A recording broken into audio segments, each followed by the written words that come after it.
Dito ay yung mga lalaking may kultura, 'di ba? Yung iba diyan mga normies diyan alam na nila bakit papa, spaghetti. Tayo alam natin ang chotomate kudasai.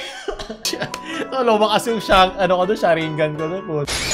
Fine, natalo na ako doon kay Sex Bomb Girls. Okay, kahit natuwa ako, natawa rin ako. Fine, wala na akong buhay. Kulang kagibunsin ni Paul Kun. Okay, tumutulo na ang chakra sa aking kilikili. Sunod. At ang pinakabagong Sex Bomb Girls, Eraserheads 48. Ultra Electromagnetic Fortune Cookie. Send si Jollibee pag nakakailang follow-up ka ng order mo, tas wala pa. Opay Joy Dice Kinaldayo. Toppings naman dyan. Thick. From Chocolato Kun. Oh, nanoli metangere. Manga version. Shit, ang gastig nila. Ba't mukhang ugly bastard tag ko si Padre Damaso? Mukha nila isa Attack on Titan, no?